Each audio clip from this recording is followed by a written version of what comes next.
blame it on the bogeyman. Yeah, just like with the virus. Yeah. So yeah, each of these theories. So I talk about 5 theories in the book as comprising scientism and being the basis of all physical theories.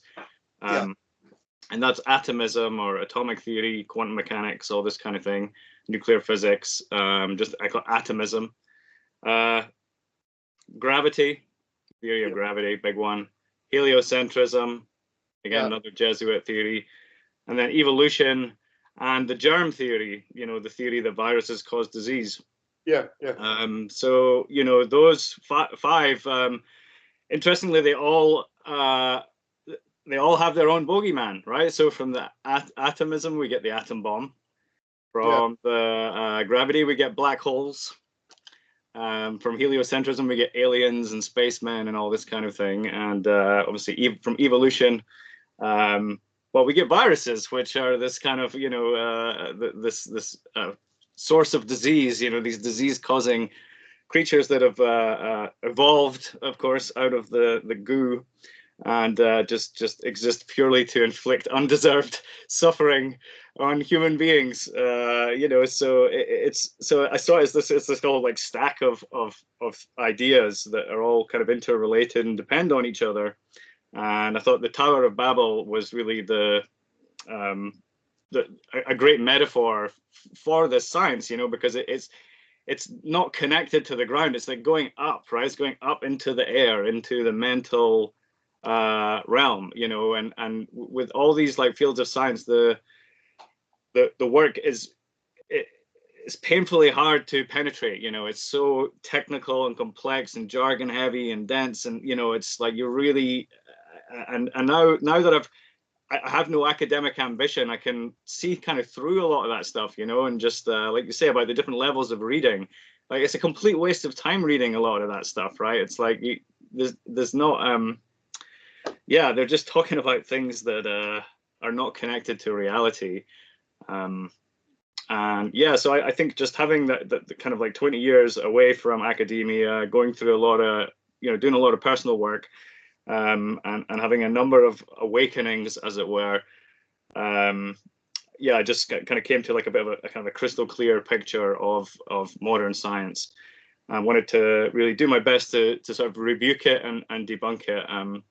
Whilst of course acknowledging that I'm by no means the first person to do this. I've referenced a lot of other great people who've been very persistent and way ahead of me on this. I'm kind of late to the game. I was too busy chasing my dreams of being a music producer and so on. But eventually, you get to a point in life where, I really needed to say what I needed to say. It just became like you have to say it. It's whatever the consequences. One of the good things about an academic training, like I've had 5.5 years at university, is that you can actually say stuff cognizantly, even off the cuff, and people will recognize that there's education behind what you're saying. And a lot of people, they're just off topic. And with academic training, you can actually stay on topic and talk about a few things on the side and relate to topics that do relate. People that have, like, it's just from focus, really. And people, the best thing about going to university for 5 years, you're there 7 years? I was I did 4 years undergrad, and my PhD went on for 4 years as well, so 8 years. 8 years. What they actually teach you is how to learn, and not much else. It's the usefulness, the lack of skills, I think, was what was apparent when I left. I mean, it took me 6 months to get a job, and I thought like having a PhD in nuclear physics was this like really impressive thing, that like employers would be like clamoring out for me. They're just like, but what can you actually do? I'm just like spreadsheets. Fortran, programming in Fortran 90, they're like, no one uses that programming language anymore, So it was just like this lack of skill. Like no one needs you to solve complex equations and like do triple integrals and like there just was no work in the world for all this like stuff that I've been doing. But you're right. It does train the mind, and I'm not ungrateful for my education, even though I go quite hard against academia. But it's because of the ideology. Yeah. It's the ideology when I really broke it down is like it seems completely corrupted, right? It's this fake history, which fake science is part of fake history, right? Oh yeah. They actually use the archaic science to produce old paper, old wool, old ink, old cotton, to age it to produce fake documents. And there are entire abbeys and monasteries set up to produce fake documents en masse.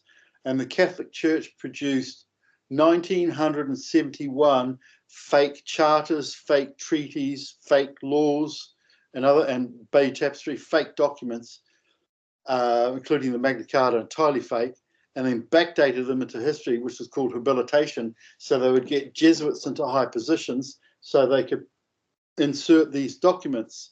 And then they would get other academics to refer to these documents, which they just miraculously found, which no one else could find before in this far distant abbey. Right? Mm-hmm. It was all a scam. Like from 834 AD to 1834 AD was 1,000 years of producing fake history. That's what it's about. So we had 1,000 years of fake history, and that was essentially a version of the Dark Ages. And what we actually call the Dark Ages was when all the true history was removed, and they would what was it? They had a name for restoring a chapel or a church or an abbey, and they would go in and remove the true history and replace it with a false history. Right, and that was Reformation. So they would reform abbeys, monasteries, and churches, which was taking out the true history and rewriting a false history. And they'd go around to as many churches as they could and reform them, which was removing 1,000 years of history and putting a false history in. And we're seeing it now with the whole brown-black takeover of English history. Right. So I was in the Tower of London on the 6th of October, 2023. And that was the first time they had beef eaters, commonly called beef eaters, in the Tower of London, 2 of them who were black. And they're trying to establish that the Tower of London was always occupied by blacks, and that Queen Anne Boleyn was black, right? And all these princes were black, right? And, as far as I can tell, it was only King George III's wife who was an illegitimate half-black, and the rest were white. Yeah. So King George III's children, King George IV and King William IV, were a quarter black. Right? I see, yeah. And then Queen Victoria was amazingly totally white. She should have been 1/8 black, but she was completely white. White. I wonder how that happened. Illegitimacy there. That's interesting. There was that scandal recently with the Google Gemini AI. Did you see that? Google released a new AI product, and people were testing it, and it said, create me an image of a 16th century English king, and they were all black, like just. Oh, really? Yeah. It's like basically putting black people all throughout history, like in every country. Like it was like black Nazis, like black kings in England, like, and they had to shut down the whole AI thing. I mean, they've relaunched it again since, but they basically had to take it down out of embarrassment from just the amount of wokery.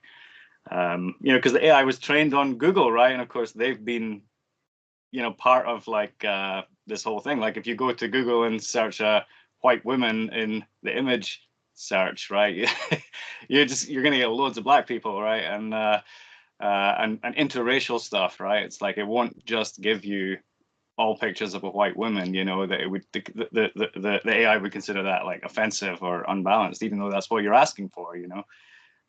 So yeah, they launched it and then they had to take it down in disgrace because of just how inaccurate it all was, you know. Yeah, that's the PC history, and political correctness was actually an act of war created by Moscow on the West, right? So it got all these disgruntled feminists who couldn't breed and were lesbians to project political correctness, which was a language in itself, which is all a fake language, which didn't produce anything. And they used political correctness to take over universities.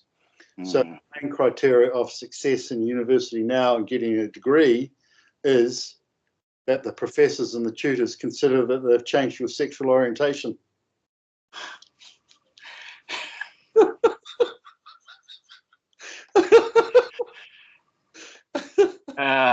Yeah. So.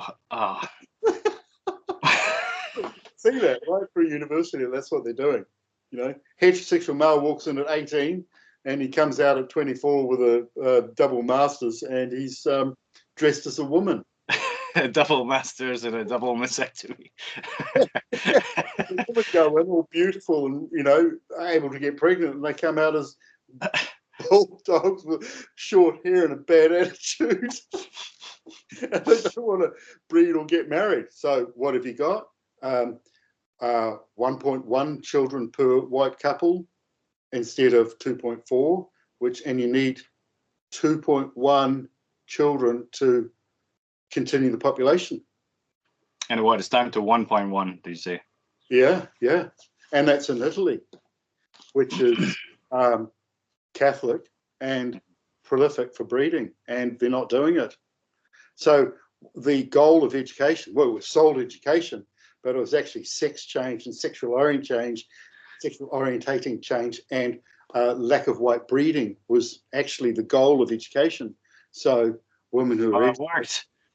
Yeah, women who are educated breed later, if at all. Yeah, I mean, I remember just being exposed to that kind of thinking at university, that it was like that somehow like having a child was putting a strain on the world. You know, it was like a selfish act, you know, because there's like limited resources and we live on a finite planet, and like things are so terrible. Like, how could you bring a child into this, you know, and all this, you know, this kind of thinking, you know, infected my mind. You know, as soon as I went to university, I remember it was just coming, you know, it was just coming out of the walls almost, you know, and you know, I mean, I've actually been with my wife a long time. We've been together 30 years. I was with her since before I went to university, and we have three children, but you know, it's rare. Most of the people I know are not married or, you know, don't have kids, and I don't hear about weddings very often. It's been a long time since I was at a wedding. Yeah, after getting my degree, I didn't get invited to weddings because they keep having them. Yeah. You know, and the other thing about education is it's a Jesuit goal. It's that you leave your town, don't see your parents so much, you don't take care of them, and you even leave your country, right? So there's these smaller countries which people leave, like New Zealand, they go to Australia or they go to England. Wales, they go to England. Ireland, England. Scotland, they go to England. Canada, they go to America, right? So they're away from their parents, right? And one of the Jesuit goals that's written in one of their secret manuals is to separate, get a favourite son, good at sports, he's good at education, give him a scholarship to some far off place where he can't see his parents, and then coax the woman, the mother, to leave everything to the Jesuits, right? Because they'll take care of her soul. And to keep promoting the son and give him tenureship in Toronto, give him tenureship in New York, give him tenureship in Sydney. So he's traveling all around the world on these jobs, getting promoted and promoted and promoted. He can never take care of his mother. They do, by stealing all of her assets. This is what they wrote. This is their goal, and that's what they were doing. That's really sinister. Yeah. I mean, that's what, you know, I grew up, you know, my wife and I talk about this all the time. We grew up thinking, you that's what you do, right? You aspire to leave and go somewhere else. And you know, I moved to England to do my PhD, and then I worked in England for 10 years after that, and then I went to America for 3 years, and then I ended up in Hawaii. I lived in Hawaii for 2.5 years. You know, it's like pretty much one of the furthest places you can get from Scotland. You know, and I had quite a successful time there, but you know, when the volcano started erupting in May of 2018, which is a serious thing to live through, I lived through it for 6 weeks, like daily eruptions. It brought a lot of things into focus, you know, and I'm like, what the hell am I doing here? You know, my parents are like at home in Scotland, you know, getting old, getting sick, and all this kind of thing, and I'm like out in a tropical island on the other side of the world, just living my dream. Following my heart, as it were, but it just didn't feel right anymore. And I thought I have to come home, and I can't be a whole person until I go sort of where I belong. And you know, I've come back here, and yeah, it's been a bit hard integrating at first, but I love it now. It's my home, and I know things are getting bad in the country, but I feel like I can't leave again. I can't run away. It's like I have to stand our ground and sort of fight for our country in whatever form that sort of looks like, you know. Yeah. Well, it's a very attacked word called patriotic.